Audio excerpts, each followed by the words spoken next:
kita akan mendengarkan renungan yang akan dibawakan oleh Pendeta B. Sembiring. Kepada Pak Pendeta dipersilakan.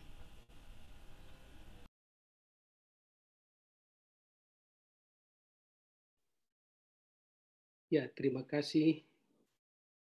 Selamat Sabat, Bapak Ibu, Saudara-saudari yang kekasih dalam Tuhan, terutama umat-umat Tuhan di Jemaat Bukit Zaitun yang berbahagia karena hari ini memasuki ulang tahun yang ke-10 dan di dalam penyertaan Tuhan sebagai keluarga Allah tentu telah merasakan berbagai pengalaman nikmat di dalam hidup sebagai satu keluarga besar. Ya, sangat bahagia sekali oleh karena pada hari sukacita ini para hamba Tuhan, pimpinan kita dari Uni Indonesia Kawasan Barat, Bapak Pendeta Cakra dan Ibu, pimpinan kita dari Conference Jawa Kawasan Barat, Bapak Pendeta Rudi, Bapak Pendeta Manulang saya lihat, bersama dengan departemental, dan juga teman-teman gembala yang pernah melayani di jemaat Bukit Zaitun. Tampaknya semua kita adalah antusias untuk mengikuti ibadah syukur ini oleh karena melihat karya Tuhan lewat kebersamaan umat-umat Tuhan dan para hambanya di dalam mempertumbuh kerajaan Tuhan di atas dunia ini. Saya berterima kasih oleh karena gembala jemaat kita, ketua jemaat, dan ketua jemaat Bukit Zaitun, bahkan panitia telah menghubungi kami untuk menyampaikan renungan pada petang ini terlibat di dalam sukacita bersama. Sekalipun saya merasakan dalam jadwal pertama, waktu pemberitahuan pertama di jadwal Sabat ini untuk beribadah bersama dengan saudara-saudara tadi pagi, saya tidak terpikir bahwa hari ini adalah ulang tahun Jemaat Bukit Zaitun. Tetapi kira-kira 5 hari yang lalu, saya dihubungi supaya sore ini menyampaikan renungan singkat terkait dengan ungkapan rasa syukur ini. Oh, luar biasa. Dan kebersamaan umat-umat Tuhan dan jemaat bersama dengan pegawai atau pelayan Tuhan tentu menjadi satu teladan dan menjadi satu kekuatan bagi jemaat ini untuk lebih tumbuh lagi ke depan. Bapak Ibu Saudara kekasih di dalam Tuhan, izinkan saya untuk terlebih dahulu share screen untuk renungan kita pada saat ini. Host bisa diizinkan? Sudah Pak, sudah diizinkan. Oke. Boleh di-share. Ya.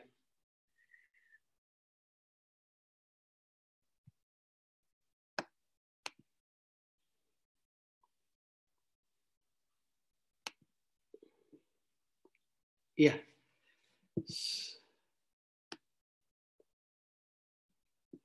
Sebagaimana telah disinggung bahwa tema untuk ulang tahun yang ke-10, ulang tahun yang sangat berbahagia ini untuk jemaat Bukit Zaitun dipilih berdasarkan Kolose pasal yang kedua ayat yang ke-7.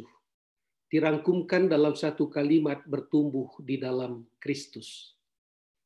Saudara-saudara yang kekasih dalam Tuhan, pertumbuhan adalah hal yang sangat alamiah dan setiap makhluk yang hidup yang mengalami kekuatan atau kesehatan yang baik pasti bertumbuh. Dan pertumbuhan inilah yang kiranya menjadi kerinduan kita sebagai satu jemaat yang telah disingkan untuk tugas khusus dan menjadi satu alat berkat. Berkaca kepada jemaat di Kolose dalam pertumbuhan, maka ini menjadi satu pelajaran yang sangat penting kepada kita, khususnya bagi jemaat Bukit Zaitun di dalam pertumbuhannya. Mengapa demikian? Kalau kita memperhatikan jemaat Kolose, adalah merupakan salah satu jemaat mula-mula, salah satu jemaat yang bertumbuh dengan baik. Kalau bisa saya katakan, sekalipun ada problema di dalam jemaat ini, tetapi jemaat ini adalah salah satu contoh jemaat yang menunjukkan bagaimana pertumbuhan di dalam Tuhan. Dalam hal apa saja itu, kita bisa lihat bagaimana di dalam serba-serbi jemaat ini dan melihat pertumbuhan itu sebagai satu alat berkat bagi pekerjaan ini. Pertama, kita berdasarkan surat Kolose, kita pahami bahwa kelihatannya jemaat ini digembalakan oleh seorang pelayan Tuhan yang setia, pelayan Tuhan yang sangat dikasihi oleh sesama tim kerja. Tim sepelayanan dari Paulus, namanya Bapak Epapras. Nah, bahwa pelayanan ini selama digembalakan oleh beliau, memberikan laporan bagaimana jemaat ini bertumbuh di dalam iman, kasih, dan pengharapan. Dan inilah dasar berulang-ulang Paulus katakan, mengungkapkan rasa syukurnya, baik itu diekspresikan di dalam doa dan berbagai aspek yang lain. Paulus nyatakan secara gamblang. Kenapa? Oleh karena jemaat yang mengalami pertumbuhan ini menjadi satu teladan yang sangat baik. Walaupun ada sebagian penulis atau komentator mengatakan bahwa jemaat ini pada dasarnya tidak langsung dibangun oleh Paulus, tetapi Paulus merasa bahwa jemaat ini adalah bagian dari dirinya yang tidak terpisahkan. Itu sebabnya setiap ada kabar tentang pertumbuhan atau tentang apa saja dalam jemaat ini, Paulus selalu memberikan nasihat yang baik. Dan dia salah satu yang terbaik adalah menuliskan surat ke jemaat ini. Selain untuk memberikan pujian, untuk juga meneguhkan mereka terhadap gangguan-gangguan yang dihadapi oleh jemaat ini. Bahwa di dalam surat Paulus kepada jemaat Kolose, karena jemaat ini juga tidak terbebas dari apa yang disebut dengan ajaran-ajaran palsu, maka dia meneguhkan, Paulus maksud saya, meneguhkan jemaat ini ke dalam Kristus Yesus dan menjelaskan tentang keutamaan Yesus di dalam pengharapan mereka. Itu kita bisa lihat di dalam ayat yang ke-15 sampai 23 dalam pasal 1 kitab Kolose. Demikian juga dalam pelayanan Injil. Di dalam menghadapi ajaran-ajaran palsu dan di dalam menjalankan kehidupan kekristenan atau hidup baru yang etis sebagai seorang Kristen. Dan di dalam hubungan antar anggota rumah tangga. Saudaraku, di dalam semua ini, Paulus menggambarkan Yesus secara sempurna dari berbagai aspek, agar kiranya apa yang menjadi keyakinan dan telah diterima oleh jemaat Kolose itu tetap nyata dan tumbuh di dalam jemaat ini. Nah, ini sangat berguna, apalagi ketika jemaat ini diperhadapkan berbagai ajaran-ajaran palsu. Salah satu yang terjadi di dalam jemaat ini, hadirnya ajaran-ajaran ini membuat Paulus harus mengajak mereka untuk tumbuh di dalam satu fondasi yang kokoh. Nah, ajaran-ajaran palsu yang masuk ke dalam gereja ini, atau yang mempengaruhi gereja ini, ada yang disebut dengan filsafat kosong.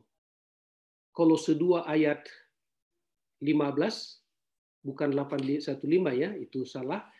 Lalu juga ada sinkritisme. Di dalam ayat yang ke-16 sampai 17 dalam pasal kedua, dan juga praktik rohani yang palsu. Bagaimana hal ini bisa diatasi oleh jemaat? Itu hanya satu alasannya. Oleh karena mereka ada di dalam akar yang kuat di dalam Kristus. Dan ketika Kristus yang menjadi fondasi mereka, mereka memiliki kekuatan di dalam menghadapi situasi tersebut. Nah, saudaraku, bagaimana hal itu terjadi? Ketetapan mereka di dalam Yesus, sekali lagi, itu adalah rahasianya. Dan sekalipun tadi kita telah singgung di pagi hari di dalam khotbah jemaat, bahwa bagaimana bersatu di dalam Tuhan, di dalam membangun visi, maka tentu semua apa yang direncanakan tersebut adalah harusnya dan seyogianya berakar di dalam Yesus Kristus. Dan mari kita lihat bagaimana rahasia kemenangan daripada jemaat ini terhadap ajaran palsu. Maka ditekankan di dalam pasal yang kedua secara khusus, mulai dari ayatnya yang ke-6 sampai ayat yang ke-23. Apa yang diutarakan di dalam perikop ini sangat menarik, saudara-saudaraku. Kita mungkin tidak bisa membaca ayat ini secara detail dari ayat ke ayat, tetapi secara garis besar dan secara gamblang saya tuliskan sebagai berikut. Pertama, Paulus menekankan tentang hidup di dalam Kristus. Itulah ayat inti yang telah kita baca tadi, mulai dari ayat 6 sebenarnya, bahwa mereka telah hidup di dalam Kristus dan menerimanya sebagai juru selamat mereka. Mereka harus tetap hidup di dalamnya. Bagaimana harus hidup di dalam Kristus? Ada 4 unsur yang diutarakan di dalam ayat yang ke-7. Pertama adalah berakar. Berakar adalah sebagai satu kekuatan fundamental, sebagai satu pegangan agar jemaat ini tidak goyah ke kiri ke kanan. Oleh karena akar atau fondasi yang kokoh ini membuat mereka akan dapat berdiri tegak, berdiri kokoh. Dan di dalam akar yang kuat itu, mereka dibangun di dalam Kristus. Dibangun di dalam Kristus artinya bertumbuh di dalam aspek-aspek kehidupan di dalam Kristus yang membuat jemaat ini selalu nyata di dalam hidupnya sebagai saksi, sebagaimana Paulus katakan, bahwa iman mereka tersebar sampai ke seluruh dunia. Maka ini adalah suatu pola hidup yang sangat penting menjadi model di tengah jemaat yang sekarang. Dan khususnya bagi kekasih-kekasih kami umat Tuhan yang ada di jemaat Bukit Zaitun di dalam sukacita untuk bertumbuh. Lalu yang ketiga adalah tetap teguh di dalam iman. Saudaraku, tidak bisa dipungkiri bahwa akan digoncang, jemaat akan digoncang dengan berbagai hal, khususnya menyangkut dengan keyakinan atau iman. Saya tahu bahwa jemaat Bukit Zaitun ini masih tergolong jemaat keluarga muda. Boleh jadi siapa kira-kira yang paling tua di sini? Apakah Pak Den? Siapa? Pak Teguh atau Pak Des? Atau siapa? Paling di pantaran kisaran 50 sekian ke atas. Dan ini artinya akan membuat banyak keluarga muda ini akan anggota jemaat yang akan masih muda dan akan bertumbuh. Terutama jemaat-jemaat yang masih belia. Saudaraku, pertumbuhan anak-anak kita di dalam iman akan diuji di dalam berbagai aspek kehidupannya. Selain lingkungan, selain tempat pendidikan, selain tempat tinggal, adalah juga pertumbuhan psikologis mereka. Secara psikologis mereka akan mengalami apa yang disebut dengan pertumbuhan psikologis mulai dari muda sampai dewasa. Dan ketika anak-anak kita mulai tumbuh kepada dewasa muda, mereka mencari jati diri mereka. Salah satu yang akan ditantang di dalamnya adalah apakah mereka bisa teguh di dalam iman. Apalagi kalau mereka sudah diperhadapkan kepada apa yang disebut dengan cinta nantinya. Ketika ini tidak mendapatkan arahan yang kuat, jelas, tegas di dalam Yesus, bisa saja akhirnya cinta menggadai Yesus. Dan ini kita bisa buktikan di banyak jemaat kita, di mana orang-orang muda ada yang berguguran oleh karena sekedar cinta. Walaupun pada akhirnya nanti boleh saja itu memahitkan hidup mereka, tetapi ketika mengambil keputusan, ternyata tidak kuat. Dan yang keempat adalah hati bersyukur. Keempat elemen inilah menjadi satu bukti bahwa seseorang hidup di dalam Kristus agar tumbuh dengan baik. Nah, saudaraku, bagaimana mereka menghadapi ajaran palsu dan dapat bertumbuh? Ada 3 hal yang nyata dihadapi oleh jemaat Kolose. Pertama di ayat yang ke-8, kedua di ayat yang ke-16, dan yang ketiga di ayat 18 dan 19. Dan Paulus mengurainya dengan simpel, dengan satu sistematika. Jangan ada, janganlah kamu biarkan. Apa saja itu? Saudaraku, yang pertama, mari kita lihat. Jangan ada yang menawan kamu dengan filsafat yang kosong dan palsu. Ini adalah sesuatu yang bisa mengubah pikiran kita, menawan kamu, menggoda kamu, mengubah pikiran kamu, mengubah dasar hidupmu.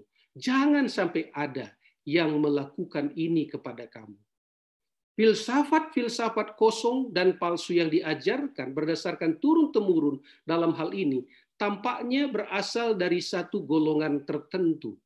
Kenapa? Karena ajaran-ajaran filsafat yang palsu ini, dia berfokus kepada pernyataan untuk mendiskredit Yesus. Kenapa saya katakan demikian? Kalau kita lihat jawaban Paulus pada ayat 9-15 berdasarkan persoalan yang dihadapi di ayat yang ke-8, maka yang didiskusikan di sana, yang dibela oleh Yesus, yang dinyatakan oleh Yesus kepada jemaat ini, sekalipun mereka telah menerimanya, tentang keutamaan Yesus. Yesus adalah yang utama, sebab dia adalah kepenuhan Allah. Dia adalah Allah yang menjelma. Dia adalah rupa Allah. Lalu pada ayat 10, dia dikatakan sebagai kepala semua penguasa. Dan ayat 11, Yesus adalah pelakon sunat sejati, bukan sunat badani, tetapi sunat sejati yang membersihkan dari dosa. Dan di ayat yang ke-12, dia adalah yang telah mati dan bangkit, dan di dalam dia kita mati dan bangkit. Dan ia adalah sumber pengampunan. Nah, saudara-saudaraku, tidak heran kalau para teolog banyak mengatakan bahwa ayat 8 ini, Paulus sedang mengamarkan satu aliran filsafat tertentu atau pemikiran tertentu, khususnya dari kaum Gnostik, yang mendiskreditkan peran daripada Yesus sebagai yang utama. Nah, boleh saja ini adalah merupakan representasi daripada ajaran-ajaran yang datang dari luar, yang akan mendiskreditkan jemaat kita. Tapi saudaraku, ketika jemaat ini telah berpegang kepada Yesus, berakar, dibangun teguh, dan bersyukur di dalamnya, maka filsafat kosong sekalipun seperti ini tidak akan mengubah mereka, dan mereka akan tetap tangguh di dalam kehidupan beriman. Kita harus mengingat selalu sebuah ungkapan yang mengatakan, mutiara sekalipun dibuang di dalam kubangan akan tetap menjadi mutiara. Saudaraku, berbagai ajaran ini yang timbul di lingkungan kita dan bahkan masuk rumah tangga kita lewat alat-alat atau perangkat yang kita gunakan, ini menjadi satu tantangan tersendiri. Tetapi sekali lagi, Bila kita telah memiliki fondasi yang kokoh, maka kita akan tetap menjadi pemenang. Itulah yang dirindukan kepada jemaat di dalam pertumbuhannya, khususnya saudara-saudara, untuk bertumbuh melampaui dari ulang tahun yang ke-10 hari ini. Lalu yang kedua, janganlah kamu biarkan orang menghukum kamu mengenai makanan dan minuman atau mengenai hari raya, bulan baru, ataupun hari Sabat. Lalu ketika Paulus mengungkapkan bahwa apa yang diungkapkan dalam pasal 16 ayat 16 ini hanyalah merupakan bayangan, sedangkan wujudnya adalah Kristus. Maka ini semacam ajaran sesat yang ingin merasuk ke jemaat ini. Dan ini sepertinya adalah sinkritisme antara Judaisme kekristenan mula-mula. Dia sebenarnya orang Yahudi, tetapi dia mengaku kepada Kristus, tapi tidak melepaskan kejudaismanya, terutama perayaan-perayaan hari raya. Saya kira tadi pagi ini telah disinggung dalam kesaksian Ibu Pendeta Dolot ya, bahwa bagaimana dalam hubungannya dengan sekelompok yang mengaku umat Allah di Indonesia sekarang yang mereka sebut sebagai Sabat Mesianik. Tadi kita telah singgung bahwa siapa dia dan bagaimana mereka itu tadi di pagi hari. Ini tantangan yang dulu yang sekarang merajalela. Sekali lagi, ajaran ini sekalipun oleh pemerintah Israel, saya singgung lagi yang tadi pagi, tidak diakui sebagai Judaisme, tapi mereka golongkan sebagai kekristenan. Tapi mereka sendiri menganggap diri mereka Judaisme yang memiliki percayaan pada Yesus. Dan ini sedang berkembang pesat di banyak negara. Dan kenyataannya di Indonesia pun telah muncul hal seperti ini. Lalu berikutnya yang ketiga, jangan kamu biarkan kemenanganmu digagalkan oleh orang yang pura-pura. Kenapa orang pura-pura, saudaraku? Dan mengapa mereka ingin menggagalkan kemenangan? Ayat 20-23 memberikan kepada kita bahwa mereka ini hanya menekankan tentang ajaran-ajaran yang berupa peraturan manusia. Ini adalah hidup duniawi. Ingat bahwa kamu telah mati di dalam Kristus, kata Paulus. Saudaraku, ini adalah semacam ajaran asketisme. Ya, kalau saudara-saudara pelajari cerita tentang Yesus menjelang matinya, maka salah satu murid disinyalir, salah satu murid yang bertemu untuk dengan orang ini, itu adalah kaum asketisme. Orang-orang yang biasa mencari kesucian diri lewat pengasingan diri. Nah, ini masuk ke jemaat di Kolose, tapi mereka tangguh untuk mengatasinya karena mereka berakar kepada Kristus. Dan bila mana engkau sanggup melawan ini semua, katanya, maka di ayat 16 dan 17 serta ayat 18 sampai 19 dikatakan bahwa kita akan hidup bersama dengan Dia dalam kemuliaannya. Artinya memperoleh kemenangan di dalam Yesus. Nah, saudara-saudaraku, di dalam jemaat yang diberkati ini, setelah 10 tahun berkarya di dalam pelayanan kepada Tuhan untuk mempertumbuh iman jemaat, Bukit Zaitun, seberapa kuat kita telah berakar di dalam Kristus. Tadi pagi telah disinggung beberapa aspek bukti kita percaya kepada Tuhan dan bukti kita percaya kepada nabi-nabinya. Dan hari ini, dan saat ini, kita pun ditanya tetap dengan pertanyaan yang sama. Seberapa kuat kita ada di dalam Kristus? Berakar, dibangun, teguh, dan hati yang bersyukur. Saudaraku, saya selalu berseloroh, bercerita, bercanda maksud saya. Waktu kami di Lampung, waktu membuka sebuah jemaat, saya katakan beruntung, karena di ladang yang baru ini ada seseorang yang bernama Slamet.